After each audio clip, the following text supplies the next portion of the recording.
Buenos días, mis queridos hermanos. Es un gusto y un gozo poder celebrar con todos ustedes la Cena del Señor, ese mandato de nuestro Señor Jesucristo de recordarle hasta que Él venga. Quisiera leer un pasaje en 1 Corintios, capítulo 11, versículos 27, que dice: de manera que cualquiera que comiera este pan o bebiera esta copa del Señor indignamente, será culpado del cuerpo y de la sangre del Señor. Por tanto, pruébese cada uno a sí mismo, y coma así del pan y beba de la copa. Porque el que come y bebe indignamente, sin discernir el cuerpo del Señor, juicio come y bebe para sí. Quiero motivar esta mañana a mis queridos hermanos que están en sus casas celebrando esta cena en la intimidad, que quizás hay algunas personas que acompañan a este momento tan maravilloso que es celebrar la cena. Sin embargo, este pasaje se dirige hacia dos tipos de personas. La primera es aquel que, no habiendo conocido a Cristo, aceptado a Cristo, o habiendo aceptado a Cristo y no habiéndose bautizado, está en la iglesia conjuntamente con todos y cena, toma los símbolos del pan y de la copa y del vino y cena.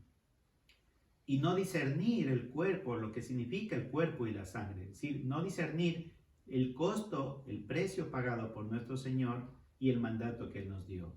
Nosotros debemos amar a nuestro Señor, y si el Señor dijo que una vez que hemos creído en Él debemos bautizarnos como testimonio público y no lo hacemos, o habiendo escuchado muchas veces en la iglesia que debo creer y aceptar a Cristo como mi Salvador y no lo he hecho, lo cual lo puedes hacer este momento, mi querido amigo o amiga que estás acompañándonos desde tu casa. Si no lo has hecho, evita cenar, acompáñanos pero evita cenar. Y la otra es, si tú, mi querido hermano o hermana, habiendo o estando en la práctica de un pecado, y tú sabes que estás practicando ese pecado y que ese pecado no agrada a Dios, no agrada al Señor Jesús, es necesario que arregles tus cuentas primero con Dios, abandones tu pecado y luego cenes. Es decir, quizás si has cometido un pecado en esta semana, puedes arreglarlo ahorita, pero si estás en práctica de pecado, es mejor que luego de arreglar y abandonar tu pecado, entonces puedas cenar. Entonces el apóstol Pablo dijo de esta manera también: porque asimismo yo les enseño lo que el Señor me enseñó, dice en 1 Corintios 11, 23. ¿Y qué es lo que el Señor Jesús nos enseñó? El Señor Jesús nos enseñó que Él mantenía la celebración de la Pascua.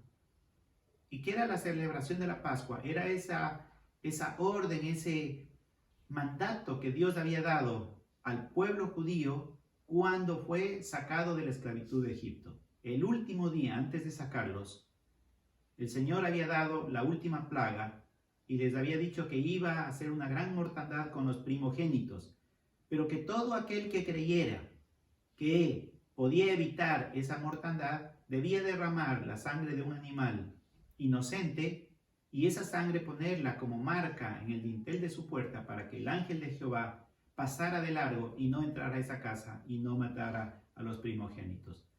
Todo aquel que obedeció o creyó en esa voz de Moisés dada por Dios evitó la mortandad. Y mientras estaban encerrados en sus casas, Dios les había dicho que ese animal sacrificado sea comido entre todos con hierbas amargas y también un pan sin levadura. Ese mandato se mantuvo hasta el día del Señor Jesús, pero el Señor Jesús lo cambió en el sentido de que ya una vez que Él muriera, ya no estaba vigente la ley y por ende ya no, para nosotros no está vigente la celebración de la Pascua. Pero ese contexto simbólico de la Pascua se mantiene en el momento que el Señor Jesús dice que tomando y mientras comían, en el Mateo 26, 26 dice: mientras comían, tomó Jesús el pan y bendijo y lo partió y dio a sus discípulos y dijo: tomad, comed, esto es mi cuerpo. Entonces, ahora el Señor cambió un pan para hacernos recordar que ese es el cuerpo del Señor Jesús molido. En vez de ese cordero o ese animal sacrificado en la Pascua, Él es nuestro cordero. Él se sacrificó. Su carne está sacrificada y nosotros debemos comer simbólicamente esa carne a través de este pan. Por ende, mis queridos hermanos, vamos a tomar el pan que ustedes tienen en su casa y vamos a orar y pedir al Señor que lo bendiga. Amado Padre, Señor, Dios eterno, gracias le damos por esta oportunidad. Gracias le damos, Señor, porque podemos cenar entre hermanos. Podemos cenar, Señor, entre tus hijos, entre tus amigos. Podemos cenar, Señor, porque tú nos perdonaste, porque tú nos has dado tu Santo Espíritu y ahora podemos, Señor, comprender lo que significó la muerte de nuestro Señor Jesucristo. Ese cordero inmolado en una cruz por nuestros pecados. Señor, Él tuvo que morir para que la sangre derramada en el dintel de nuestros corazones nos evite la mortandad futura. Gracias, Señor, porque este pan representa ese cuerpo molido en una cruz y que ahora, Señor, lo vamos a comer. Gracias en el nombre de Cristo Jesús. Amén. Mis hermanos, tomando pues el pan, agradezcamos al Señor y comamos.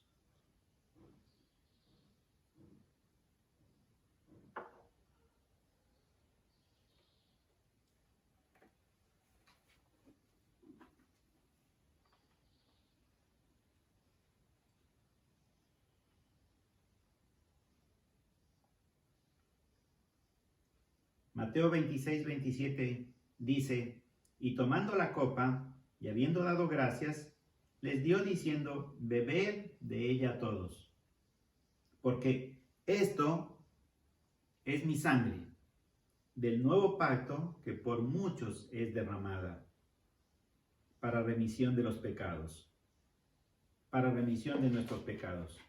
Esta es la sangre de nuestro Señor Jesucristo. Esta copa con este vino simboliza la sangre de nuestro Señor. Esa sangre derramada como cordero que derramó su sangre para que pueda hacer la marca que va a evitar la mortandad. Porque nosotros no pasaremos a la muerte eterna, sino a la vida eterna. Qué privilegio, hermanos, tener la oportunidad de recordar cada mes este evento tan importante, tan sublime hecho por nuestro Señor. Y no solamente que esa sangre nos va a librar, sino que es un pacto en el cual nos va a sostener hasta el día que partamos de este cuerpo.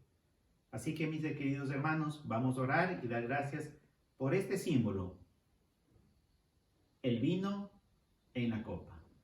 Amado Señor Jesús, tú que estás en los cielos, sentado a la diestra de Dios Padre, tú que quizás nos estás mirando, Señor, y como dice tu palabra en Lucas, Señor, ¿cómo he esperado este momento para gozarlos con vosotros? Señor, sé que seguramente te estás gozando con todos aquellos que están recordando lo que tú hiciste por nosotros. Señor, te agradecemos porque tú derramaste tu sangre. Lo hiciste por amor y nos escogiste. Y nos trajiste, Señor, al regazo tuyo para tener vida eterna y esperanza eterna. Gracias, Señor, que podamos celebrar libremente esta Pascua o cena en la cual recordamos, Señor, lo que tú hiciste. Permítenos, Señor, celebrarlo hasta que tú nos lleves o hasta que tú vengas. Gracias por esta copa, en el nombre de Cristo Jesús. Amén. Mis queridos hermanos, entonces, cenemos.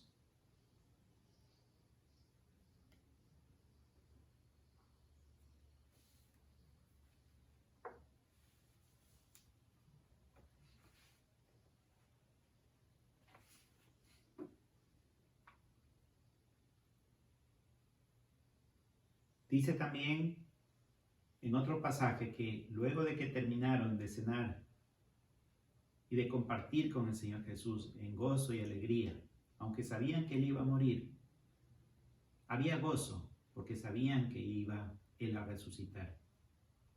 sabiendo nosotros que Él resucitó y vive ahora, podemos gozarnos. Y dice que al salir cantaron un himno o el himno. Pues vamos a cantar un himno también para dar gracias al Señor. Que el Señor los bendiga. Amén.